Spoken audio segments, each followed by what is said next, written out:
So, a very good morning to everyone. It's really a Just a pleasure minute, to. please wait, sir. Just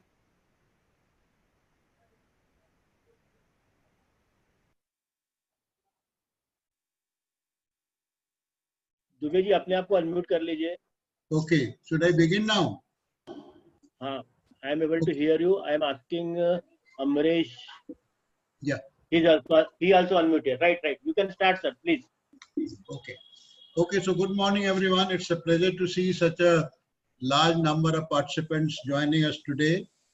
First of all, I want to welcome Amresh ji, who was very kind to accept our invitation, and in spite of the foundation meetings, he agreed to be with us this morning. Amresh ji will be talking about the mirror of relationship. As the customary introduction, I'll say a little bit about Amresh ji. He's a trustee of the Krishnamurti Foundation India, has been principal of Rajghat Basin School and also Sahyadri School. Amresh ji first became acquainted with Krishnamurti's works while he was studying physics in college. Subsequently, he pursued his studies in philosophy for nearly a decade.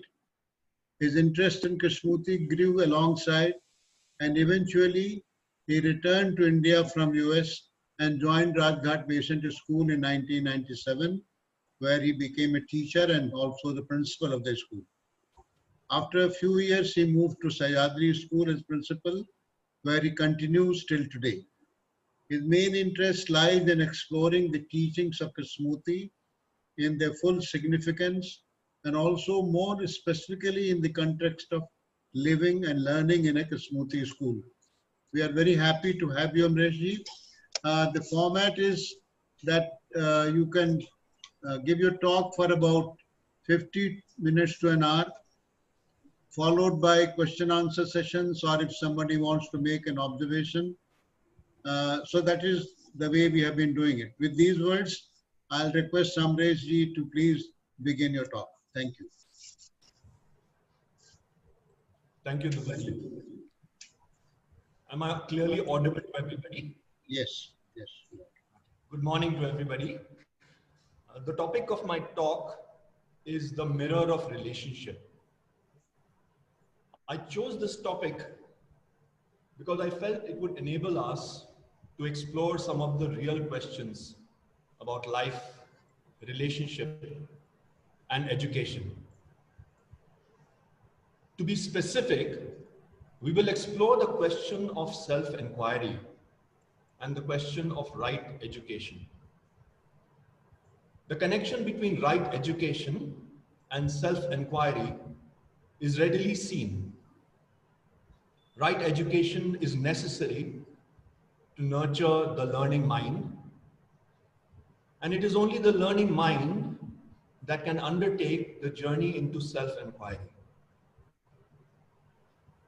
I will draw upon my understanding of Krishnamurti's teachings and some of my own inquiries into the challenges posed by him. Our lives seem to be deeply entrenched in the ways of the self, which Krishnamurti has called a center of unified craving.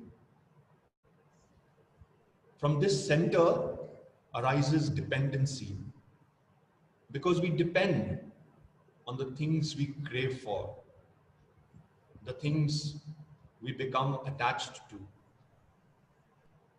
Dependency, in turn, gives rise to possessiveness.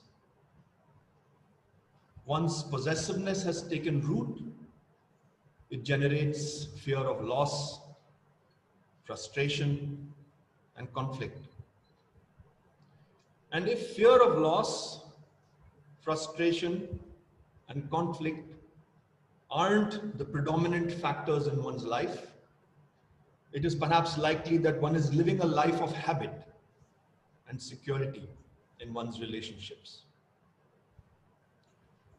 Whether we live in the suffering created by fear or in the comfortable dullness of security in relationship, most people do not seem inclined to deeply inquire into themselves. Neither suffering nor dullness seems to prompt us to ask, who am I really? Or what is the truth about human experience? Now, Krishnamurti has said that the mirror of relationship can reveal to us who we truly are. He has said that if you pursue God or something spiritual without examining who you are in actual relationship, then you will be caught. Then you will be caught up in some illusion. The way to truth, wisdom, and intelligence lies in the investigation of our actual selves in the mirror of relationship. The suggestion that we observe ourselves in the mirror of relationship seems reasonable because we can know ourselves as we actually are only in relationship. For instance, I may imagine I'm free from being hurt. But the moment someone says something insulting to me, I feel small or I feel indignant. This reveals to me that I do get hurt. The mirror of relationship gives me factual evidence that my idea about myself was false, an illusion. Obviously then, merely thinking something or the other about myself in isolation is an entirely unreliable instrument of self-knowledge. So looking into this mirror of relationship implies looking at my actual relationship with people, with ideas, and with things. This is clear. Unfortunately, our vision is clouded. We don't seem to have the eyes to look. It's not that we don't have the instrument of observation. We do. I would say our vision is clouded because we are not deeply interested in looking into the mirror to learn from it. We do have the occasional insight into something. Perhaps a moment in which I see my own selfish motive clearly, or I see how self-deceptive it is to blame someone else for something, and so on. But these fleeting moments of insight don't seem to generate a sustained inquiry. Why not? How is it that we don't undertake this inquiry and pursue it fully? When you think about this, it seems strange, doesn't it? Because we are always in relationship with our own thoughts and feelings, with people and with things. The mirror of relationship is definitely and unavoidably near at hand. And yet, except perhaps when we suffer greatly, we don't seem to be interested in discovering the truth about ourselves and our experience. This seems to be our profound and tragic human predicament, isn't it? Even when we suffer greatly, our attempts to look inward are abandoned when the crisis has disappeared. There doesn't seem to be an abiding interest, a fundamental interest. Why aren't we fundamentally interested? Maybe because we are deeply conditioned to seeking fulfillment. And the mind finds a multitude of ways to pursue fulfillment. For example, through belief in some ideology, through the pursuit of pleasure, through possessing another in a relationship, through the vanity of the expert or the one who knows, and so on. We carry on in all these ways of seeking fulfillment, even though we realize from our own experience that the seeking of fulfillment is like being tied to a stake by a leash. There may be some movement, some freedom of movement, but only so far as the leash will allow. And then the leash pulls back. Sooner or later, there is suffering. This seems to be our conditioning. The seeking of fulfillment, the inevitability of suffering, and the avoidance of self-knowledge. We do not see the truth of this conditioning clearly enough because of two reasons, I think. First, society has established the seeking of fulfillment as a way of life. And we are deeply afraid, I think we are deeply afraid to deny or negate all that and stand alone. Secondly, we are not educated at home or in school in a culture that reveals to us what it means to inquire into oneself. So we remain lost, misled both by the outer, that is society, and by the inner, our unawakened minds. This is perhaps the greatest challenge of our times. Our gradual absorption into a technology-driven culture which blatantly and cleverly assigns the greatest value to personal fulfillment and the seeking of pleasure. In this culture, there is no interest in self-inquiry. The pursuit of personal fulfillment and the seeking after pleasure in contemporary society are becoming even greater forms of self-deception, greater forms of illusion. More than ever before, we are powerfully held by the attractions of entertainment and the habituated use of digital technologies.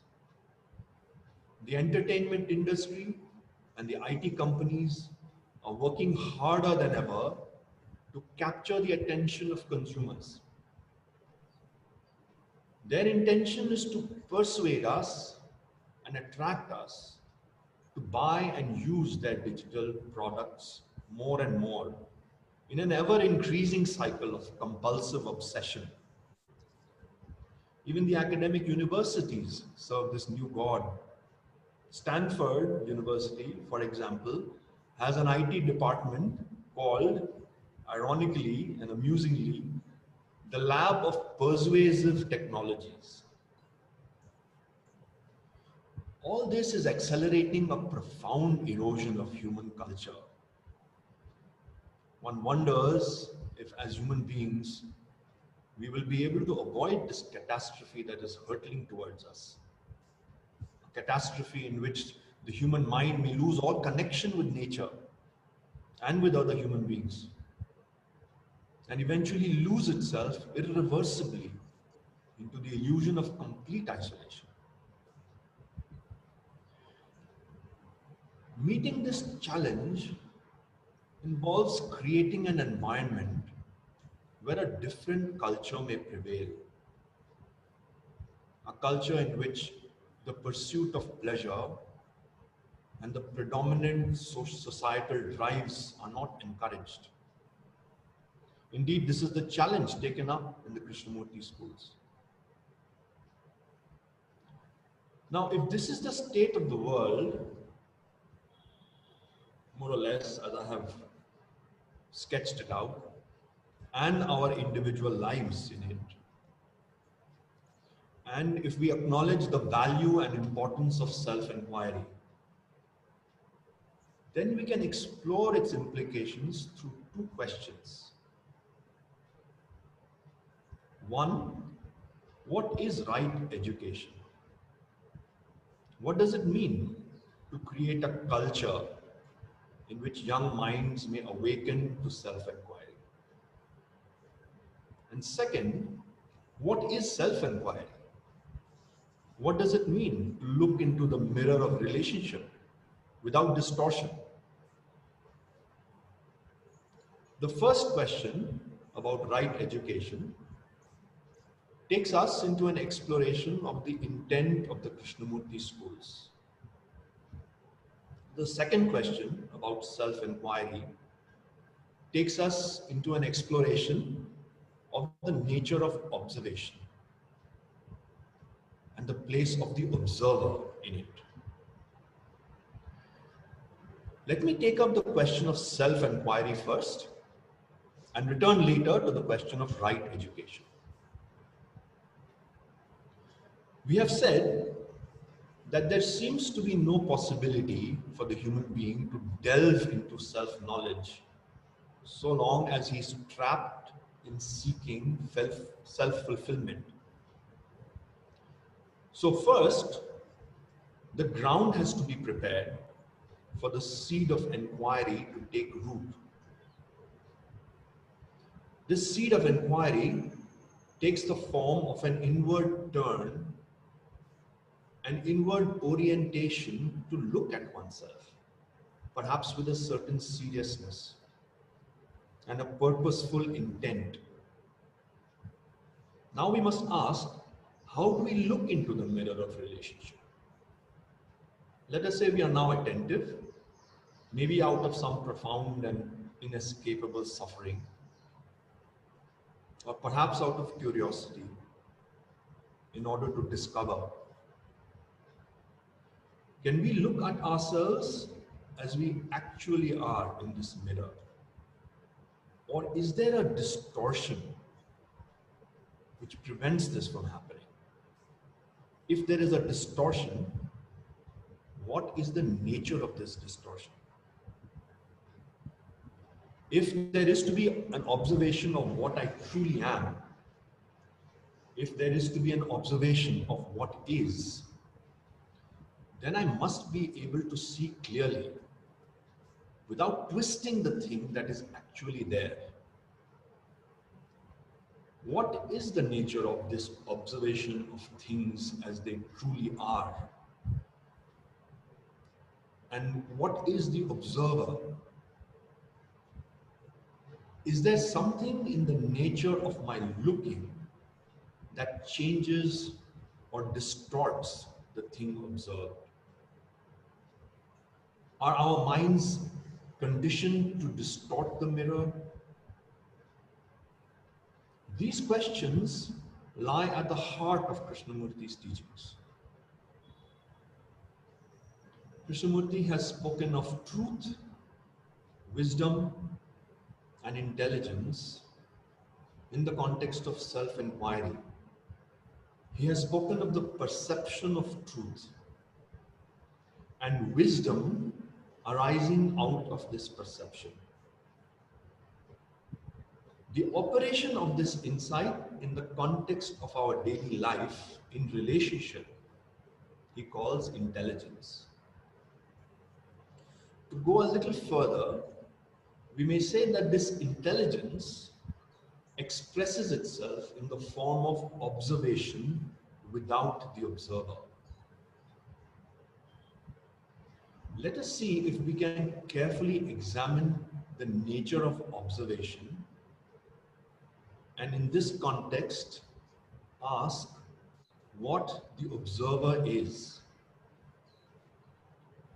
How does the observer operate when we begin to look at, say, fear or jealousy? If we inquire into this question sufficiently, we may be able to see for ourselves what it means to observe without the observer. Now, I think it is helpful to understand how the observer creates distortions in terms of two unconscious biases that operate in our conditioning. I want to call them identification and unconscious belief. So, I'm going to talk about two unconscious biases, and there are two of these unconscious biases. The first is identification, and the second is unconscious belief. Identification and unconscious belief seem to be two different mental processes that make up the observer and create its drives and motives. I think it is of fundamental importance to understand how these distortions occur. And for this, one must ultimately investigate for oneself, because the perception of the truth about these distortions cannot be borrowed from another. Of course, it can be helpful to discuss these questions in dialogue with those who are interested in such questions, which is what we are doing now amongst ourselves. So, identification and unconscious belief. These are both biases in the sense that they distort the observation of what is. And they are both unconscious in the sense that when they are operating, there is usually no awareness of them. Why are they unconscious? Why do we remain unaware of them? We tend to be unaware because we may not be looking with a serious intent into ourselves. And as a result, we may not have stayed sufficiently with the problem. We may not have examined it enough to discover the truth about it. Another reason we may not be aware of these biases is because they may operate very quickly, like a mental reflex. It follows that in slowing down and observing quietly, we might begin to notice these reflexes. So we have two factors that make up the observer: identification and unconscious belief. And we have mentioned two reasons why we may not be aware of these unconscious biases.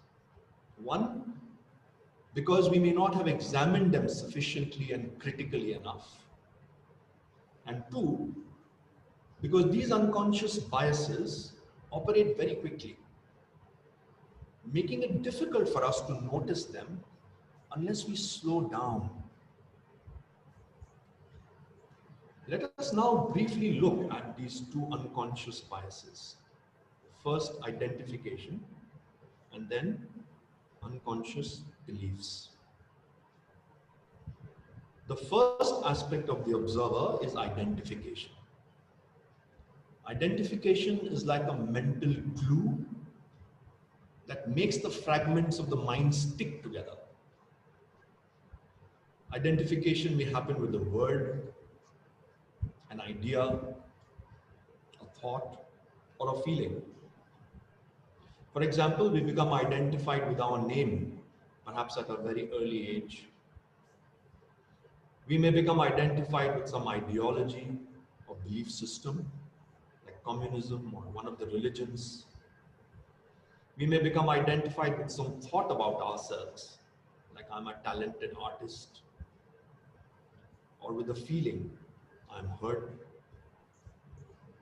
The entire range of things with which there is identification, all taken together, create what you may call your personal identity. This is the self, I think. At different times, a different identification may be salient, but potentially any of the elements of your personal identity may arise like a reflex in response to what is happening outwardly or inwardly. The second aspect of the observer is unconscious belief. Unconscious beliefs act as hidden motives and influence our thinking.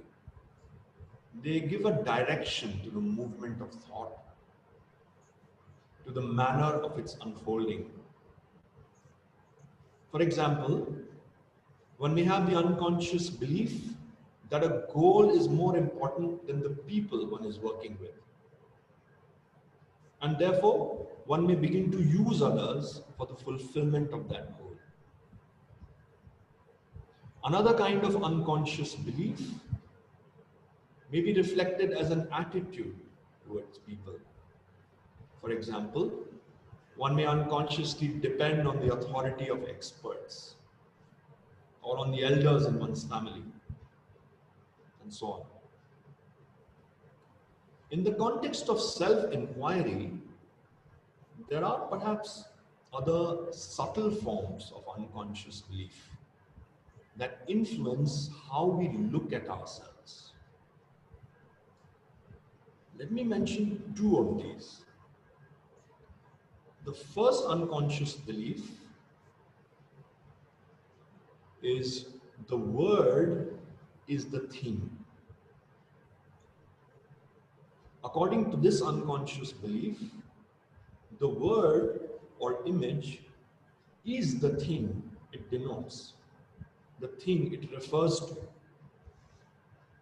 This unconscious belief may perhaps not operate strongly for words that refer to outer objects. We never mistake the word bird for the actual bird, for example. But it operates powerfully in the case of words and images that refer to our inner experiences, especially our feelings.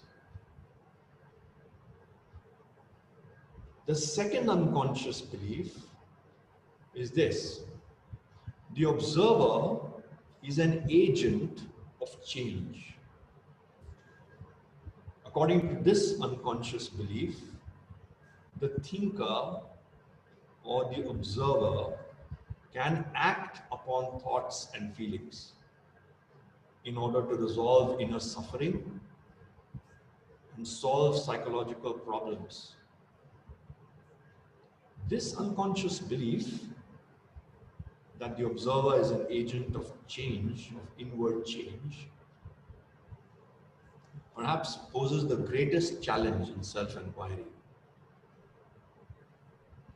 Let us now apply our understanding of these two biases, identification and unconscious belief, to our inner life.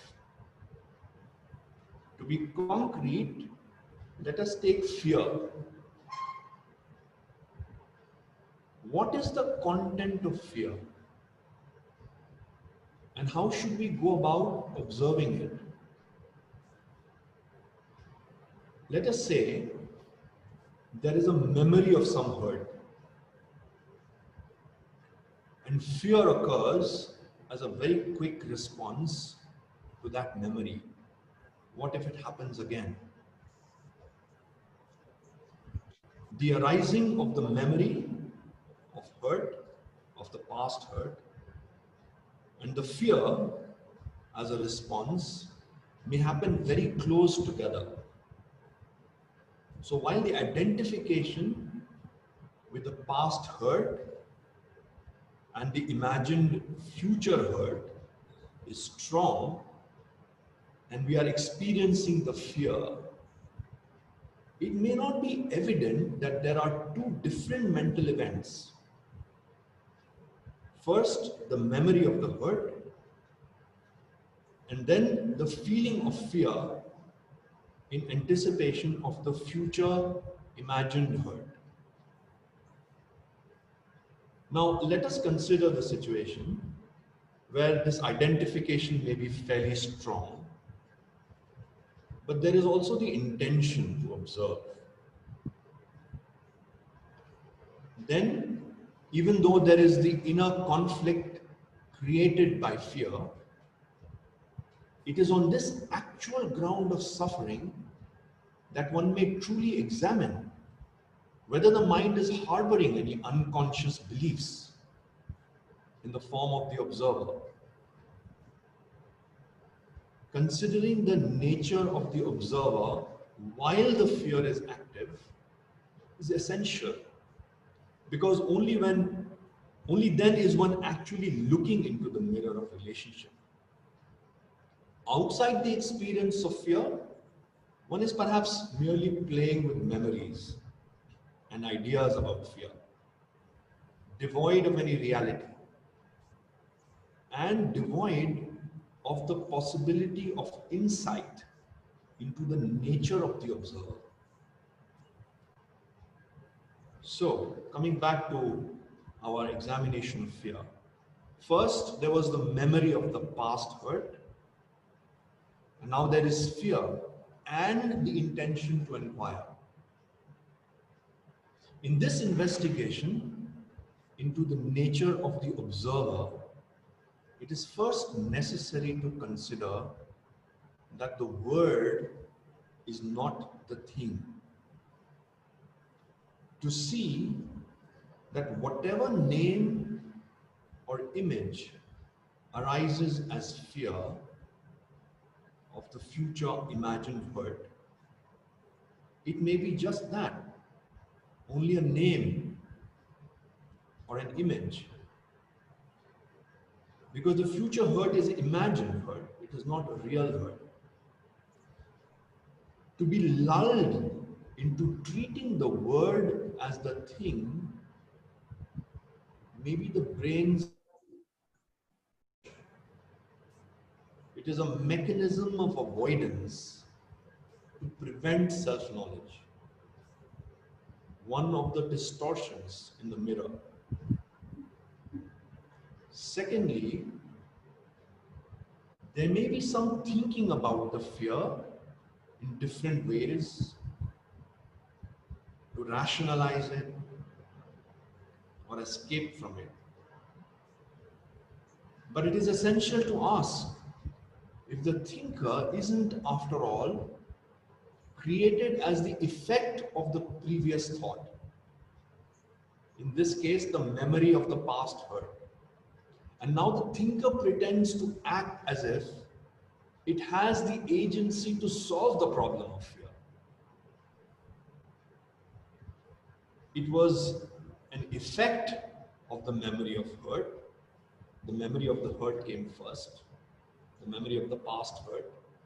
And now the fear of the imagined future hurt. And the sense that one can now solve that problem of fear, do something to it, escape from it, think about it. This is an illusory process where the observer pretends to be different from the thing observed, which in this case is the future imagined hurt appearing in the form of fear. So what happens when these unconscious biases are in abeyance as we critically examine this, as we stay with the problem of fear, observing and probing? Because there is no self-deception of the word as the thing, and there are no illusory movements or escapes from what is in the form of thinking about fear, then the observer is silent or dormant for a while. In such a state, the conflict is no longer experienced. This creates a different kind of perception. The conflict itself is revealed as entirely a creation of the observer and its inherent biases. With this approach of uncovering unconscious biases, one could inquire much further in this investigation of oneself in the mirror of relationship. It is worth pondering over the significance of this process of self-inquiry. We began with the mirror of relationship and asked whether one could look at the mirror without distortion. In the process of inquiring into the question, we discovered that it is our way of looking that creates the distortion. In fact, the observer is itself the seat of conflict. So, our self-inquiry has led to the insight that although the observer appears to be real, it is possible to observe oneself without the observer. And then the whole character of the experience of fear undergoes a change. The process of self-inquiry leads to the insight that the self, or the expression of the self as the observer, is an illusion, or at least you might say could be an illusion if you were beginning to explore this question. The observer has no reality of its own. It is merely a clever construct of the mind, like an optical illusion, which creates the appearance of an object where none exists, like a mirage.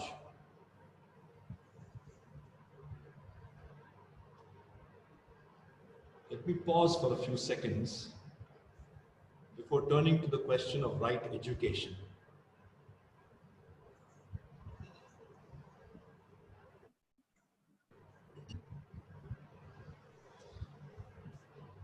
So we have gone into this question of self-inquiry because, as I said, it lies at the very heart of Krishnamurti's teachings. It presents to the inquirer what may seem as a formidable challenge. And it is worthwhile studying carefully our own selves in the light of Krishnaji's teachings. What I have tried to do is to talk a little bit about it, to draw out some features of this process of investigating into ourselves. And perhaps we can come back to it during our discussions. Let me now turn to the question of right education. We had said that society influences the mind in the direction of seeking fulfillment and all that it implies. And that this conditioning prevents us from inquiring into ourselves. It prevents us from observing ourselves in the mirror of relationship. If our vision is clouded and our intention is insincere, we can't possibly begin to inquire into the nature of observation or ask whether it is possible to observe ourselves without the observer. Now, what if we created a school environment in which these societal influences were minimized, if not eliminated entirely? Would such an environment or culture create the unclouded eyes needed for self-inquiry? Such a question cannot perhaps be answered with certainty, but we can say that the right culture is conducive to nurturing the learning mind. In this context, let us explore the intent of the Krishnamurti schools. I will take up two aspects of the culture of K schools that are directly related to Krishnamurti's vision of right education. The first aspect is the significance of a non-authoritarian approach in nurturing the learning mind. In order to thrive and develop, the learning mind needs an environment that is free from authority, an environment that is without control and suppression. That is the first aspect. The second aspect I would like to consider is the value of unoccupied leisure and the quiet mind. This is important because the quiet mind can slow down and possibly begin to observe the unconscious biases of the observer. Let me begin with the learning mind. We will end with the quiet mind. If the child is in an environment where there is authority, or he has internalized fear, or there is guilt, then that prevents his observation of himself. So the school must have teachers who are able to relate to the child as a whole and encourage reflection and conversation, which isn't directive, but elicits responses and draws out questions from the children. The absence of psychological authority in a K school creates an environment where the child may think freely without the inner compulsion to be obedient. Because the teacher has come off the pedestal and considers the questions of life also as his own questions, the student may imbibe a natural attitude to such questions. In an atmosphere of affection and mutual respect, the child is not afraid to ask questions about his own experience, his relationships, or about the school.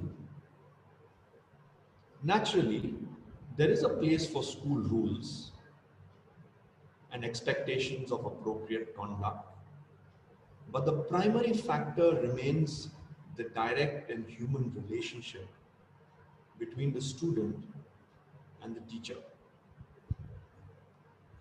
The openness of the mind in a non-authoritarian environment then becomes the soil in which the inquiry into oneself may happen. In K schools, there are several forums in which this interest in questions of life and relationship are nurtured. Some of these are culture classes, open houses, and house contacts. I thought I'll just mention a few of these forums for your knowledge. In these forums, the attitude of the educator and the quality of affection he may have towards the student is of great significance. If the student feels that he can explore questions freely, that he will not be judged for his words or his behavior, and that the educator is friendly and supportive of his growth and learning in an unsentimental way, then there is the possibility of genuine inquiry. This implies that the student has the freedom to ask his original questions, born out of his own perceptions, not out of imitation with others, nor out of dependence on the educator. Suppose,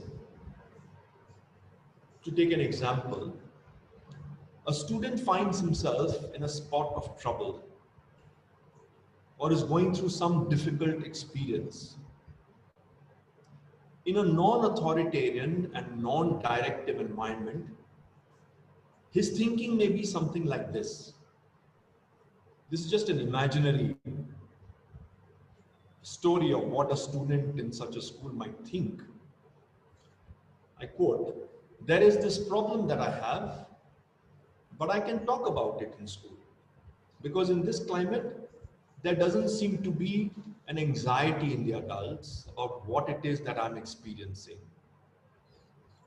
or an attempt by them to persuade me to change my behavior. They seem more interested in just listening to what I'm saying. Then through the conversation, a question may arise naturally from looking at the whole context of the problem. Perhaps you may get a flavor of this approach if I can take an example from my experience as a house parent of senior boys between the ages of 15 and 17. With these senior boys, I sometimes take up questions about boy-girl relationships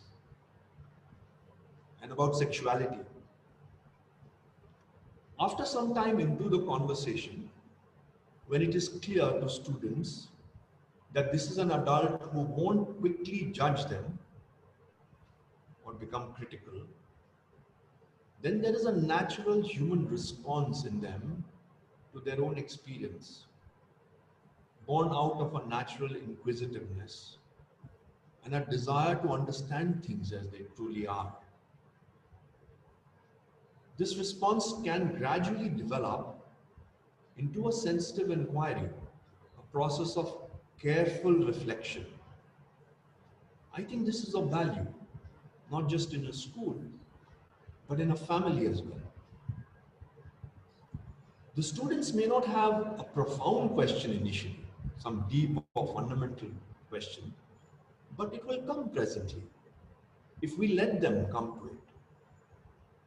So for example, let us say a student comes to talk with me about his intimate feelings for a classmate of his. I'm taking an example from life and relationship, not from the academic context, intentionally. I listen to him without condemnation about his feelings for a girl, for example, in his class. Even though both of us know that romantic relationships are discouraged in school. Since he's experiencing some inner turmoil in his feelings, we may also talk about how, when there is attachment, there is this feeling of jealousy. And with that comes conflict. And presently, the student asks, and I'm talking now about an actual conversation with the student. Presently, the student asks, so what is the meaning of all this? Why do we have to suffer? Can one not love without jealousy? Is that possible at all? I hope to have conveyed what it means for a school to nurture the student's capacity to look at himself. You can only do this if you are not seen by the student as a judge, as a critic.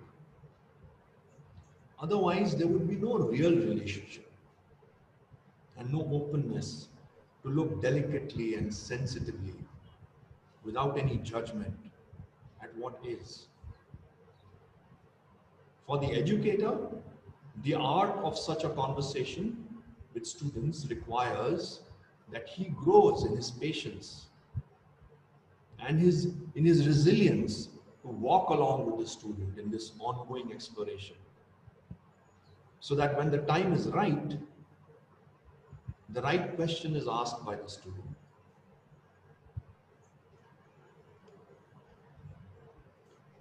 Let me now take up the second element in the culture of K schools, the value of unoccupied leisure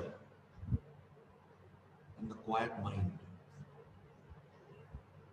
In some of the K schools, there is a practice of Astachal. At Sayadri school, during Astachal, students and teachers sit quietly on a hilltop for 15 minutes. The purpose of Astachal is to create an opportunity for the student to develop a feeling for the quiet mind and its intimations. But for students, young as they are, it can be a mixed experience. Let me share with you some of their questions and responses. Sometimes the children ask why they sit there every evening for 15 minutes in silence. A teacher may respond to the effect that it is some quiet time meant to observe the outer and the inner, the natural environment, and one's thoughts and feelings. A few students feel restless and perhaps find the prospect of remaining still and silent a little worrisome. One student said, Astachal is not that great because we can't keep quiet for a long time. Others, while not so inclined to look inwards, still find something to observe. One of them said, I don't focus on anything during Astachal time. I just sit quietly. I do not find sitting in silence useful. But it is interesting because I like watching people or what they're doing. A few others can be very specific about what they tend to do during Astachal. Perhaps in examining a problem. One girl said, you have some quiet time so that you can think of anything that is stuck in your mind. There are those who find a gentle release from some preoccupation. I sit quietly and try to think about nothing. I try to reduce the tension in my mind. And a few others seem to echo things that they may have heard from their teachers. One student said, throughout the day, thoughts constantly come to our mind and we are engaged in activity. Astachal provides a little space in our day for inner and outer silence, a little time for us to be still and just observe the movement within our minds.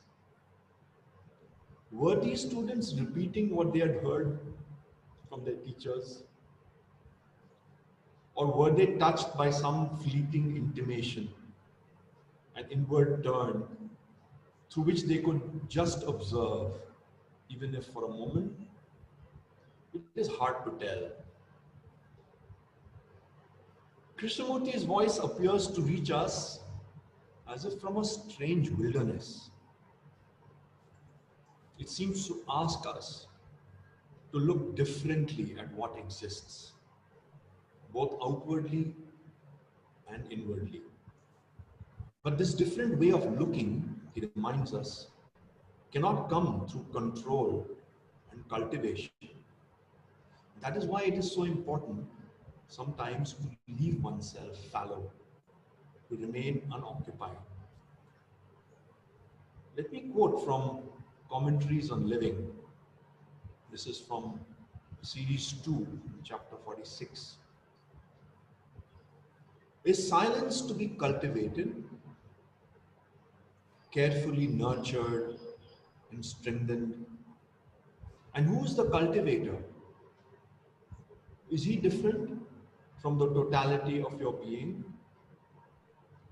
Is there silence, a still mind, when one desire dominates all others? Or when it sets up resistance against them? Is there silence when the mind is disciplined, shaped, controlled? Does not all this imply a censor, a so-called higher self who controls, judges, chooses? And is there such an entity?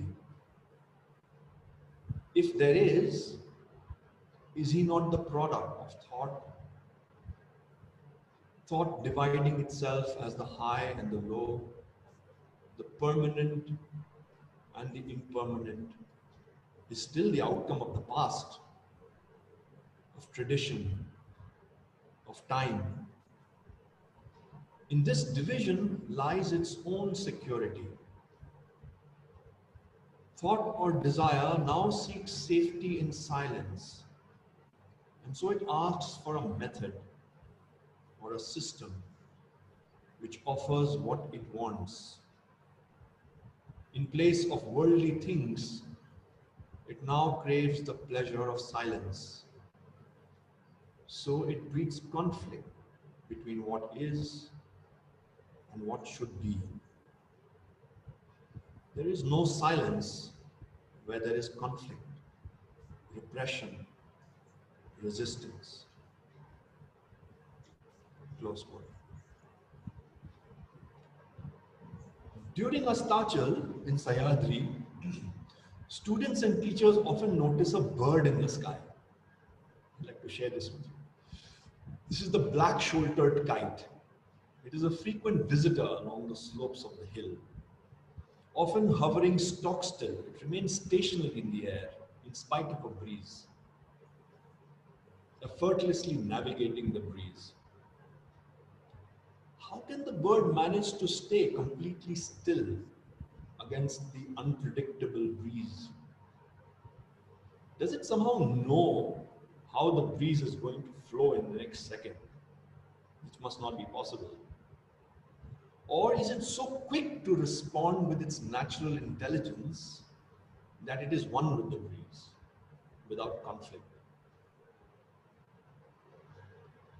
The Astachal Hill beckons students and teachers to a quiet place, a way of being with ourselves, from where we may come upon a fullness that is uncultivated. No wonder that some of the alumni, when they visit school, want to sit at Astachal again, in that quiet place. One wonders what they had sensed during their time in school. One wonders what draws them back to Astachal.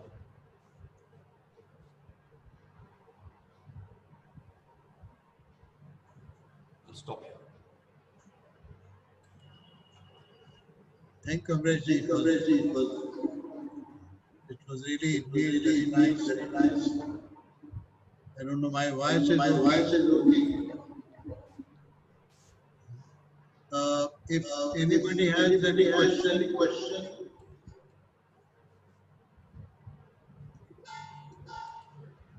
Trinesh has a question. Why don't you speak up? Sir, voice is echoing. I don't know.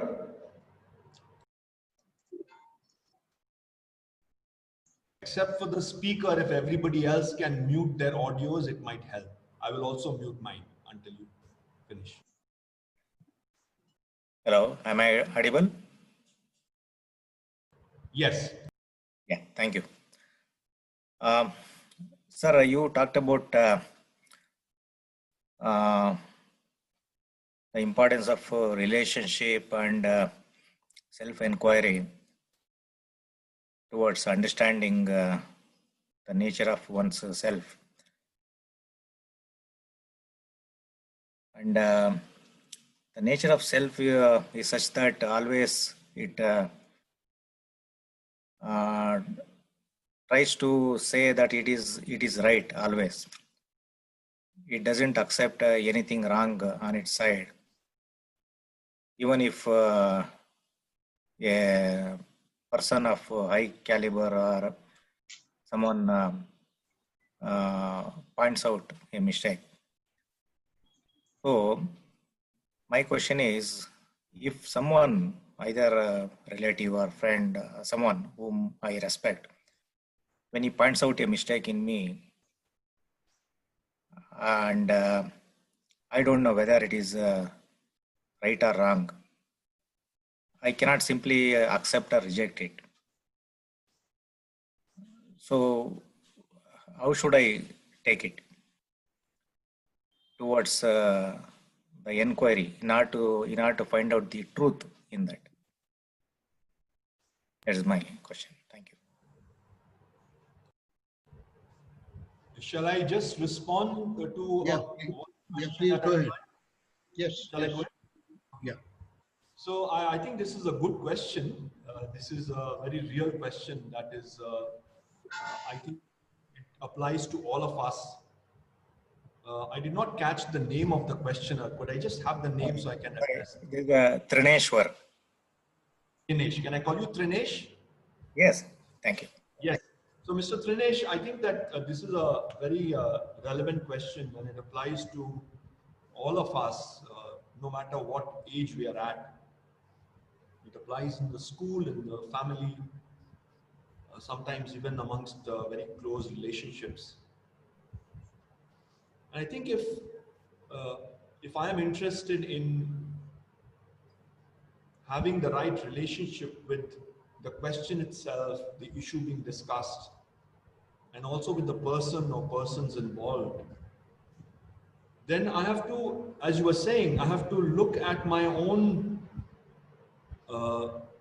identification with something in that matter.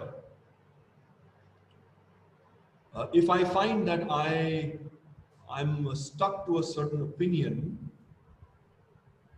then it is important for me to bring that to my awareness.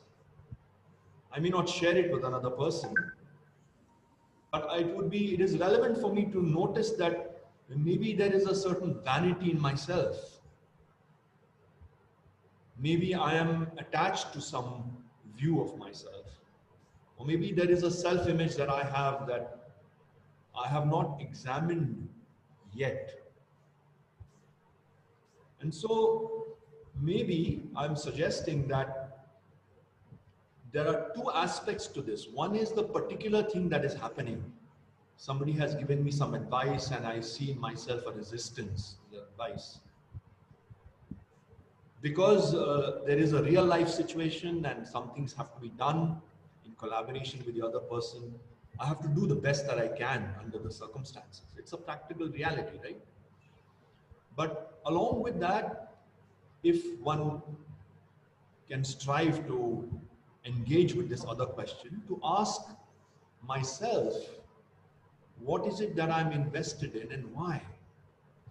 Why is it that I am so vain or so adamant? Why is it that I'm not able to listen simply to what the other person is saying? Am I conditioned to reacting to elders? Is that possible? Similarly, am I conditioned to accepting easily what a person in authority or with some experience is saying? Neither of those two things may be the right approach, because either of those would limit my understanding of things as they are. It would limit my fuller response to the situation as a whole. So even though I have to respond to the particular person, if I'm also holding the general question for myself about the nature of my own motive, and if I'm studying myself in the mirror of that relationship, then I'm likely to keep learning. But I think it may not be, I would only suggest this, I cannot say this for anybody else, but I think both things have to be kept in mind, the specific matter of relating with the other person and the ongoing examination of myself. And in that mirror of relating with the other person, to see my own limitations at work.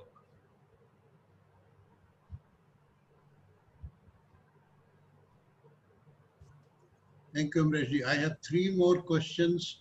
Savita ji, you want to ask your question or you want me to read it? I think it will be a good idea that you ask yourself. Savita ji, yeah. Please ask, Savita ji.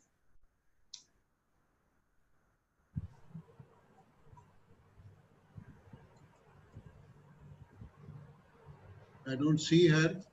May I ask,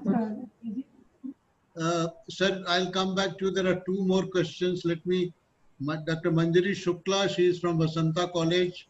Manjari, you want to ask your question? Please go ahead. Yeah, please, Manjari, go ahead.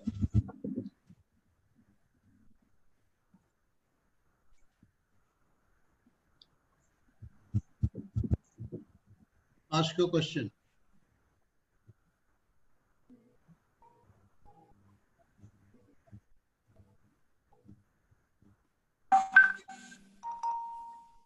I'll read it out. Perhaps Manjari can't read it out. She has a question which says, when awakening starts, it becomes very uncomfortable within, on the one hand, and there is a blissful feeling within for the new perspectives to start emerging. On the other hand, there is an anxiety when we are dealing with the worldly relations. How do we cope with this flux within? That is the real question, isn't it? Yes. For all of us. But it is a very valuable question. And it is really the question at the heart of our lives. And it is, I might add that in Krishnamurti's own conversations with teachers and students, he has often brought the question down to the reality of our lives, to the practical, actual reality of our lives.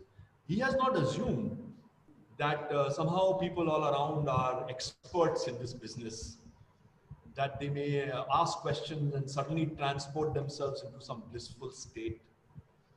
Quite the contrary, he has said, you are identified to the others. He may not speak for himself, but to look at you and myself and all of us as people who are living their daily lives along with the limitations that they have, in the sense that I may be identified with something and not yet aware that I'm identified. I may be afraid of asking critical questions, and I have not yet engaged with that fear enough. And so I think that there is a certain, how should you put it, maybe a certain courage. Courage is not a very good word in the Krishnamurti context because he doesn't use it, but we can use it. I think it takes a certain confronting. It takes a certain amount of sorry, Mr. I'm Dini, not, please mute yourself. Mr. Dini, please mute yourself. So just to finish, I think that the response to your question would probably be found by our own ongoing inquiries. If I find that in the asking of a question there is fear, then to fear I must go. It is the fear that I must then examine, find out what it contains, and stay with that. And ask, how is it that the fear operates in my own psyche? Can I look at this fear without the observer? I don't mean to make it technical and use words that we can quickly borrow from Krishnaji. But can I look at fear and see if I have a response to fear out of an interest in it, rather than becoming so identified with it that I must run. And so there is a certain kind of suffering, which means going through the whole process. There may be fear, there may be the whole body's chemical reaction with it as well. But so long as I'm taking care of the body and I'm striving to live a balanced life in my daily life, and that is something that I must undertake as well. I can't just ask a question about fear, but then not take care of the body and keep it healthy enough. So there is a challenge in the asking of fundamental questions. And I think that your question points to something very fundamental, that there is, as I was saying earlier, a fear in the asking of fundamental questions, because it may upset the things that give me security. But that examination, I think, is of profound significance. And if one has the courage and the clarity, then one would make that journey and make that discovery, and the discovery of the nature of fear, and perhaps find release from that, or an understanding about it at some more fundamental level.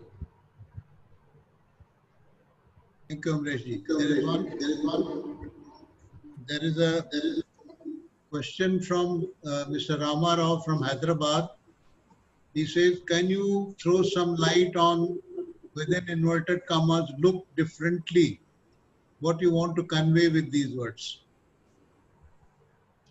He wants to know, what does it mean to be look differently? Yeah. So I think this is again one of those questions that lie at the heart of Krishnaji's explorations with everybody that he spoke with. I think if I can put it in my own terms, in terms of whatever my understanding is, I think that the conditioning that we have to conflict, to suffering, to inner turmoil is to run away. You see, it is a very deep response.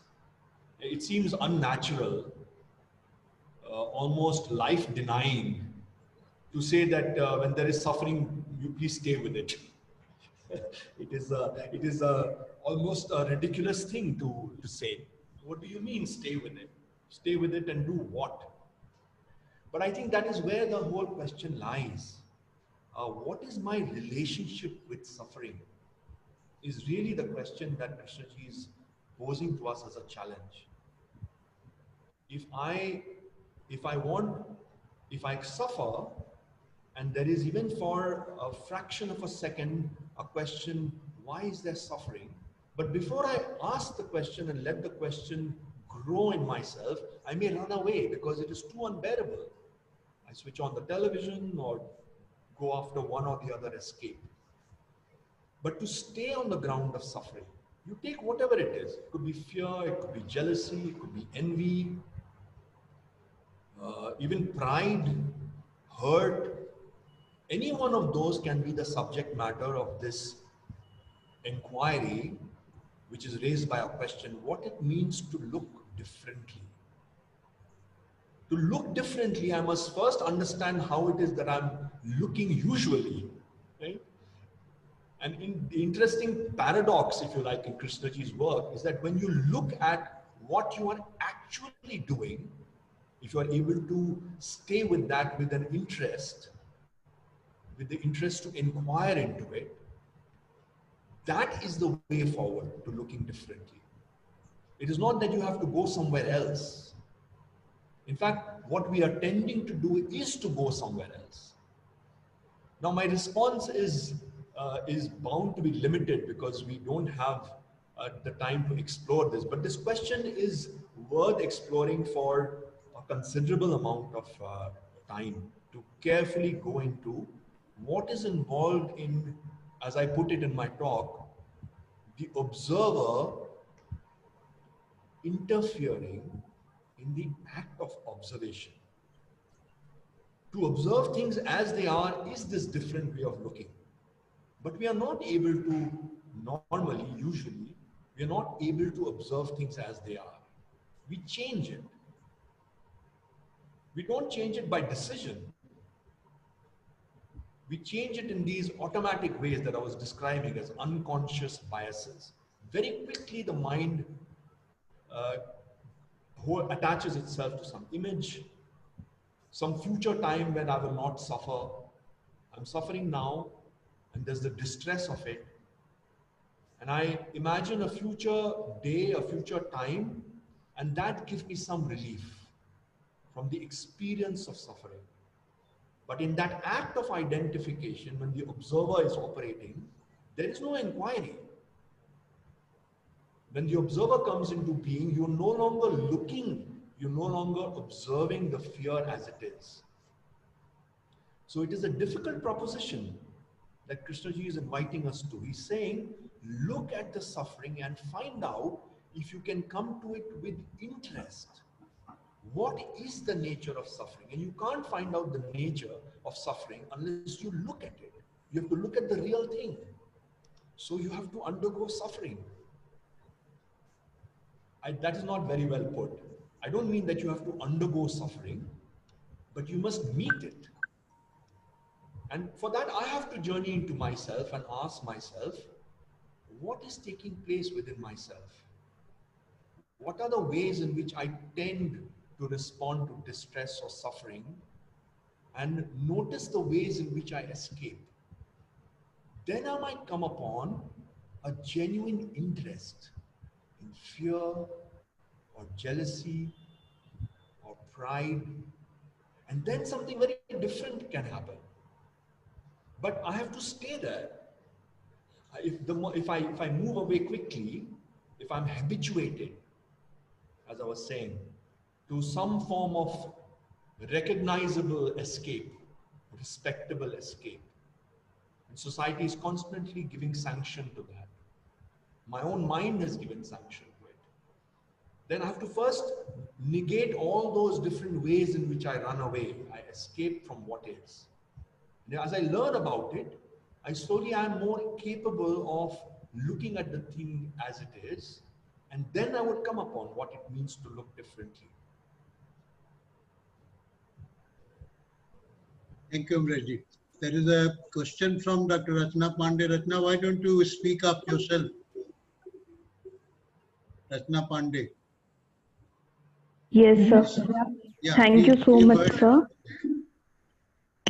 Sir, my question to you is, so how can we observe something from multiple perspective, different point of views, something in totality without getting influenced by cultural baggages and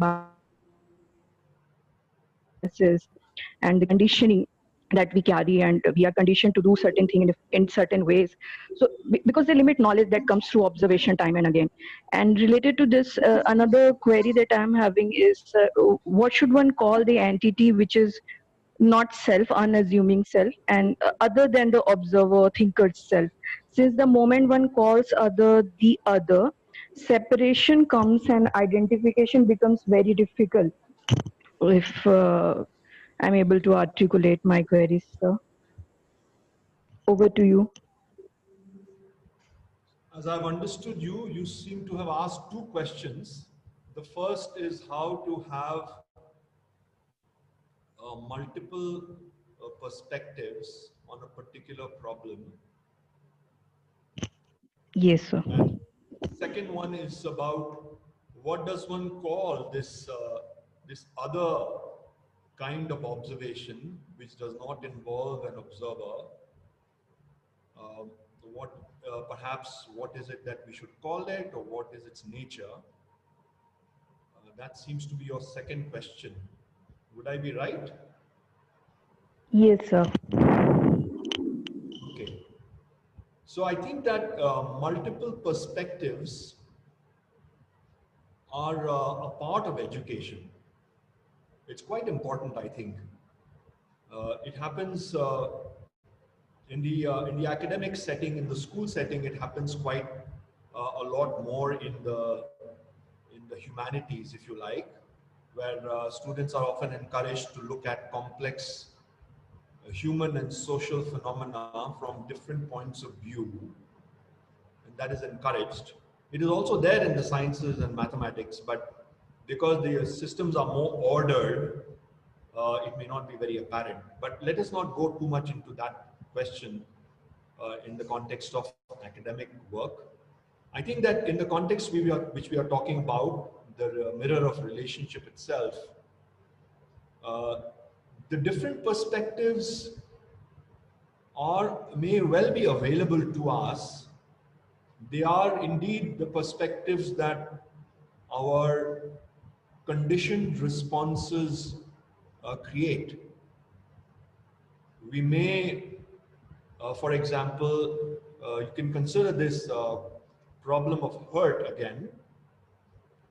Somebody says something to me and I'm hurt. And when I'm hurt and I'm strongly identified with hurt, experiencing the frustration of it, the conflict of it, the pain of it, it may not be a simple, straightforward matter for me to think about the situation from a different point of view, particularly the person who seems to have caused me the hurt, right? That is not available often, but it does mean that if I stay with the hurt and ask myself, if I'm capable of asking myself in all humility, maybe I am wrong in thinking that that person did something to me intentionally to cause the hurt that I have experienced. Maybe it was not their intention. maybe I was hurt, but it was not their intention to hurt me. So it does not make sense for me to blame them. That is a different perspective. And it is born out of only if there is a certain amount of openness, or you might call it a certain humility or a vulnerability, where one is willing to give up the notion that he is my enemy because he has hurt me. Now, when I do that, I come upon a different perspective, which is to see things from the other person's point of view. As I was saying, it can only happen if I'm not strongly identified with my perspective, from the perspective of myself, the one who was hurt. So I think the question of multiple perspectives, perhaps in the way you were talking about it, is related very deeply to whether I'm able to let go of a particular perspective that I'm holding on to out of self-interest. And that is it's a real question in life. The question of being hurt and then exploring the possibility of not harboring animosity, enmity towards the one who has caused me hurt. And if you think about it, this is the fundamental human problem, isn't it? I mean, if you look at what is happening in the Middle East, centuries of conflict between people at large. I mean, when we look at it in terms of political problems and global problems, it looks like it's a remote problem, but it is really the question that you are raising. It is the problem of hurt. He has taken my land, she has said something insulting to me. And if I can let go of my identification with that hurt, with the memory of hurt, if I can let go of my identification with the fear of being hurt again, then I am in relationship with that whole process of being affected by what somebody else has done to me, but with an interest to find out if I can relate with the other person, not being bound to one single perspective that I am hurt and I must now react. So I think your question of multiple perspectives, if taken far enough, would lead oneself to examine whether or not I am attached to my own hurt, my own particular experience. And letting go of that attachment may allow me to explore multiple perspectives. Now, to your second question, I don't know whether it is so important to call it by a particular name. I think that if one is able to come to a point, even in a brief engagement with my own hurt, if I'm able to let go of my hurt, then that is a tremendous thing. What difference does it make what I call it? I could call it freedom from hurt. You can call it, I was momentarily enlightened. Call it anything. You had a glimpse of wisdom. You had an insight. The actual fact of letting go of hurt is a very real thing. And it will change your relationship with the other person. You will be able to smile at somebody with whom you actually harbored, against whom you actually harbored some animosity 5 minutes ago. And you are able to let go and actually relate differently with that person. And if that is possible, then the changed relationship, the reality of it is what matters. You can call it whatever name. You can call it humility, you can call it peacefulness, you can call it affection. But what matters is the fact that that relationship is changed, and it is a step beyond conflict, beyond hatred, beyond harboring enmity against somebody. And that is a very real thing, I think. And often I think Krishnaji points in this direction. He says, look at your actual relationship. And if you cannot change that, then what is the point of,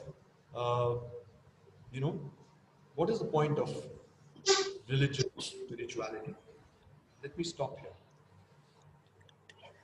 Thank you, Amresh ji. Mr. Dini, you had a question. Please go ahead and ask. Yeah, please go ahead. Yeah. Amresh ji, two questions are bothering me. Are you able to listen? Hello? Yes, I can make out your voice, but the words are not very clear. Please go ahead. The two questions are bothering me.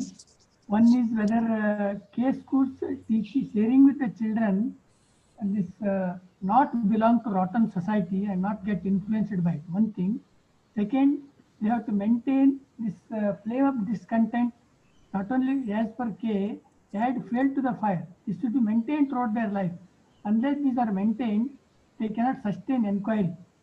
Do the schools teach these two fundamental questions to the students?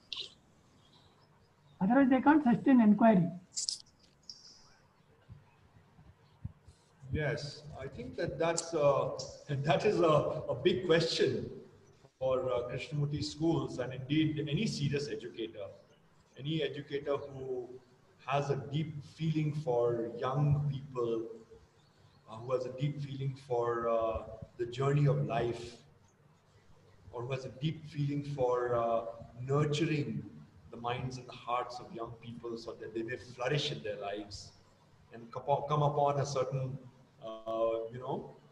just a harmonious life. But not just in this nice and sentimental portrait that my words are creating probably, also to be able to meet challenges. And as you say, if they don't have their anchor in fundamental questions and in the experience of asking fundamental questions enough, then they will not have the resilience.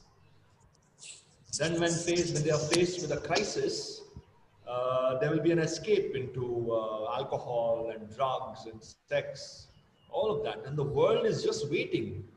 The world of today is waiting to trap young people in some kind of escape.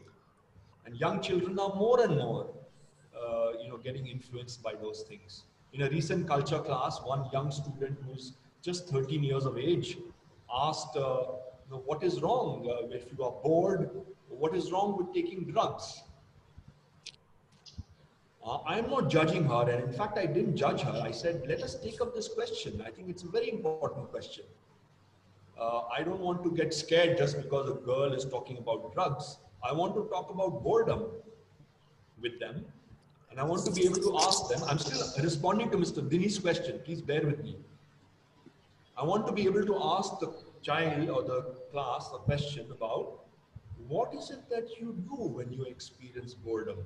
What happens to you? And you see, there is no pill I can give the children. I can't say, okay, here is a fundamental question. Please write it down in your notebook and memorize it. It's of no value at all. So I have to ask a question, not just ask a question to her, but participate in asking that question along with those students.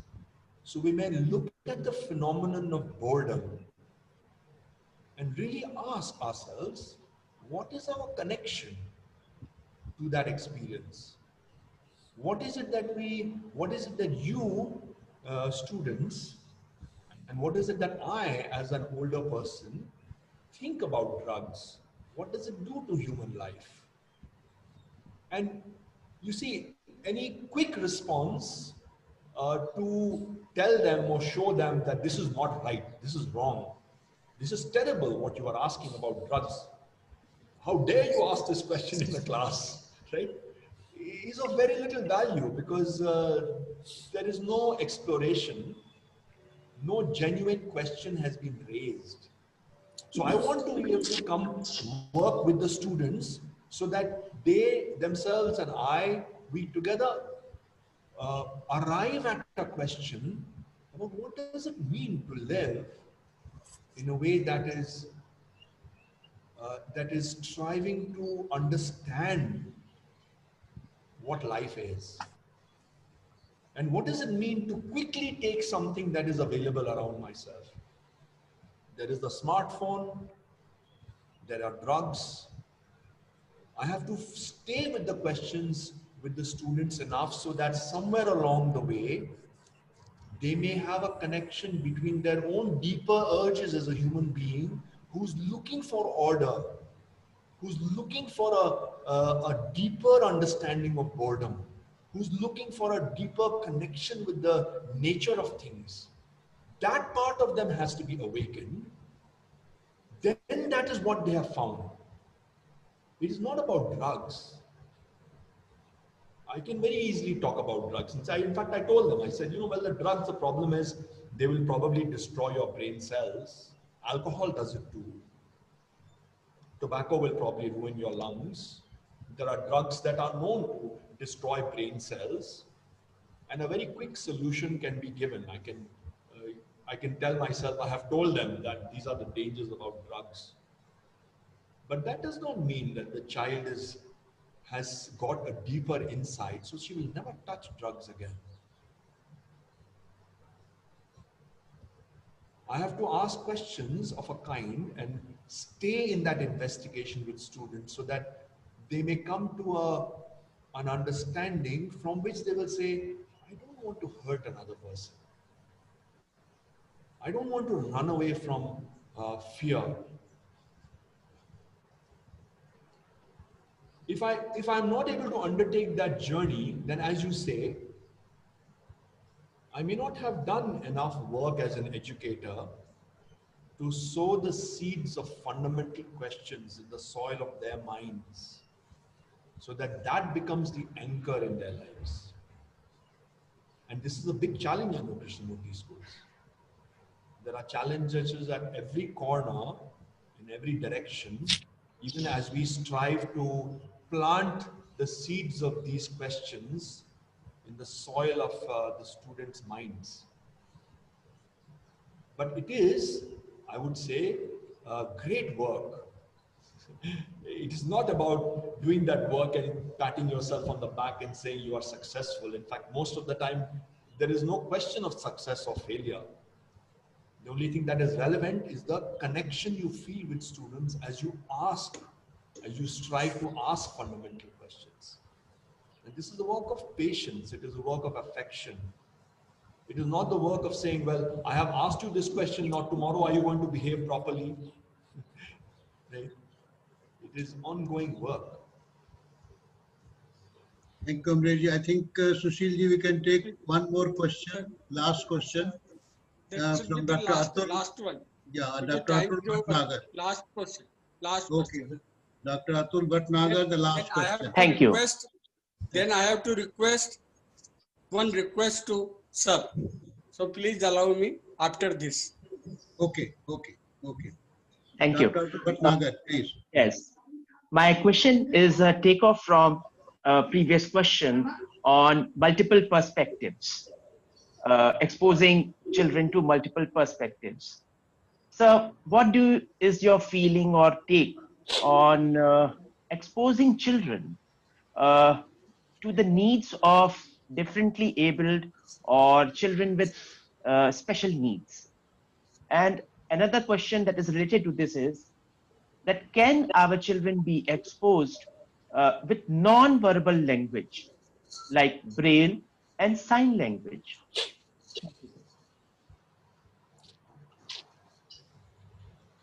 In our school, we don't have differently abled children. And there has been a debate sometimes in the Krishnamurti schools, not perhaps very recently, but in the earlier years, about the value of inclusive education. At one point, in fact, we had even considered whether it would be possible for us to have differently abled children in our own school. There was a case of a student who had polio and they had applied to our school. And we had to turn it down because the terrain of our school is extremely variable. There's an undulating landscape. So we had to turn it down. But I think that what you're saying raises questions at more than one level. One is to be resolved. One level is to be addressed at the is one level at which it can be addressed is the psychological level. How do students respond to those other children who are differently abled? Are they accepting of them, or do they reject them, look down upon them, say hurtful things? And the other is the school's capacity to actually, the teachers need to be skilled to support those children. And that is a challenge. It is not a simple matter. We do have children who are not differently abled at the physical level, but there are children who have what you might call learning difficulties. Some of you may be familiar with some of these terms. Dyslexia and attention deficit disorder and ADHD and things of that nature. We don't close the doors of the school to children who have some of these learning difficulties, as they are called. But it does mean that we need to take responsibility for those children. They may need to learn at a different pace. They may need to spend more time perhaps with a special educator who can address their needs. We also have workshops with our own teachers, educating them about these learning difficulties, the so-called learning difficulties. So I think we are open to all of this, but the challenge at the psychological level is a real challenge. And I think students who are not coping very well in the academic environment invariably may feel that they are not good enough. Nobody may say that to them in the school. Teachers may not say that, definitely. And the students also wouldn't say things like that. And yet the environment is such that this child may receive the impression that they have to perhaps strive better, because after all, by the time the students come to class 9, they are preparing for the ICSE exams. We are not free from affiliation with an examination board. And that is one of the serious questions in the Krishnamurti school. The affiliation with an examination board changes a little bit the direction of our the aspect of culture in the senior students. Invariably, they become more oriented to performance, to getting marks in exams. It is only a little bit. It is not something that the teachers emphasize very overtly, but it is a factor. And so when we're looking at differently abled children, they may begin to feel when they are in the senior school that they are not doing as well as others. That is a challenge. We do have mentors in the senior school, teachers who meet students individually and talk to them, help them, work at their study skills. They talk to them about managing their time. They talk to them about how they are feeling in school, what the future holds for them. Engage them in conversation so that the students are able to formulate their own questions for themselves and begin to work at them, right? To prepare for college after high school is over. And in that, there is no distinction in the school between one kind of child and another kind of child. What you're saying is a challenge nevertheless. I don't think we have taken the step of learning Braille or learning sign language. There has been some interest in that. Recently, a student gave an assembly talk on sign language. There is a teacher in the school right now who's interested in teaching Braille to students. But it is not that it is part of somehow the environment of the school, and we have students who are differently able across the spectrum of learning challenges and learning styles. Thank you, Amresh ji. Thanks a lot. Sushil ji, you want to come in? Yeah, one request.